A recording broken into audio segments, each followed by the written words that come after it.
itu tentang organ gerak hewan dan manusia. Nah, sebelum kita lanjut ke pembelajaran, sebaiknya kita berdoa sesuai dengan agama dan kepercayaan masing-masing. Berdoa dimulai. Selesai. Nah, di sini Miss ingin menugaskan kalian. Nanti kan Miss menayangkan sebuah video tentang organ gerak hewan dan manusia. Lalu kalian sediakan buku tulis PS tematik ya. Lalu kalian catat isi yang ada di video tersebut. Lalu kalian kumpulkan tugas dengan foto ya, memfoto tugas tersebut lalu kirim cat personal ke Miss. Oke, kita lanjut aja langsung nonton videonya ya. Selamat menonton. Pernahkah kamu memperhatikan hewan yang ada di kebun binatang atau di lingkungan rumahmu? Hewan apa yang kamu amati dan bagaimana cara hewan tersebut bergerak? Perhatikan gambar di samping. Bagaimana cara hewan tersebut bergerak? Burung, kera, buaya, dan bagaimana cara manusia bergerak? Antara manusia dan setiap hewan memiliki cara bergerak yang berbeda dan alat gerak yang berbeda pula. Misalnya, sayap pada burung, tungkai pada kera, dan kaki pada manusia. Menjelaskan organ gerak pada hewan. Ayo mengamati. Perhatikan alat gerak beberapa hewan berikut. Pertama, ikan. Ikan memiliki alat gerak berupa ekor, sirip punggung, sirip perut, dan sirip dada. Buaya. Buaya memiliki alat gerak berupa ekor, kaki belakang, dan kaki depan. Burung memiliki alat terbang berupa sayap yang digunakan untuk terbang di udara dengan cara dikepakkan. Kera. Kera memiliki alat gerak berupa tungkai depan dan tungkai belakang. Alat gerak hewan dan manusia. Alat gerak terdiri dari dua macam, yaitu alat gerak aktif dan alat gerak pasif.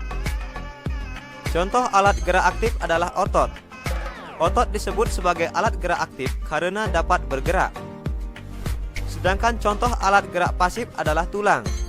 Tulang disebut sebagai alat gerak pasif karena tanpa gerakan otot, tulang tidak dapat melakukan gerakan. Pengertian ide pokok. Informasi utama disampaikan melalui ide pokok teks. Ide pokok merupakan inti atau dasar permasalahan suatu teks.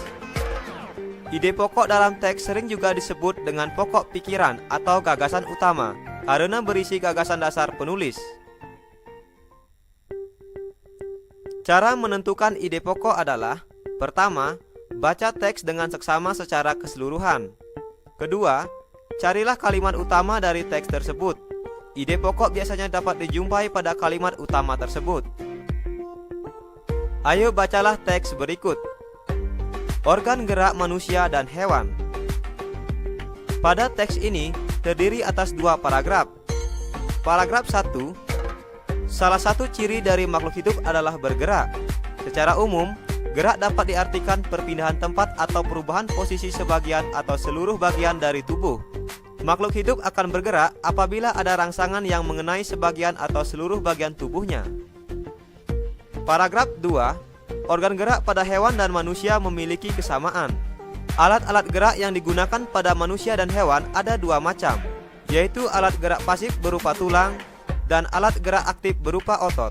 Kedua alat gerak ini akan bekerja sama dalam melakukan pergerakan. Kerjasama antara kedua alat gerak tersebut membentuk suatu sistem yang disebut dengan sistem gerak. Sekarang, mari kita cari ide pokok dari paragraf pertama. Paragraf pertama, pada kalimat pertama, salah satu ciri makhluk hidup adalah bergerak. Ini merupakan kalimat utama dari paragraf pertama. Dengan ide pokok, salah satu ciri dari makhluk hidup adalah bergerak. Sedangkan kalimat berikutnya merupakan kalimat penjelas atau kalimat pendukung dari kalimat utama.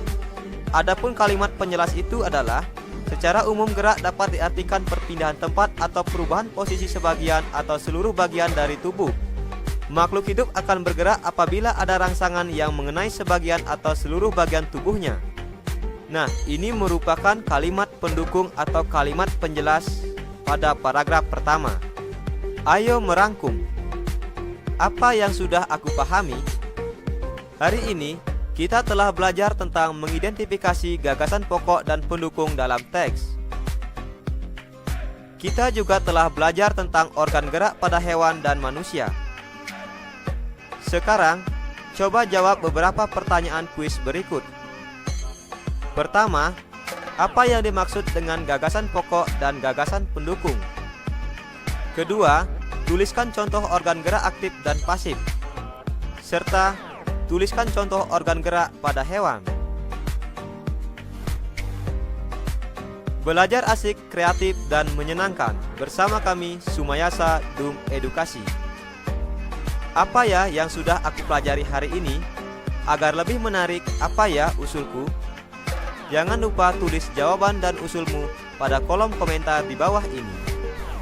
Oke, cukup sekian pembelajaran hari ini. Selamat mengerjakan anak-anak. Terima kasih.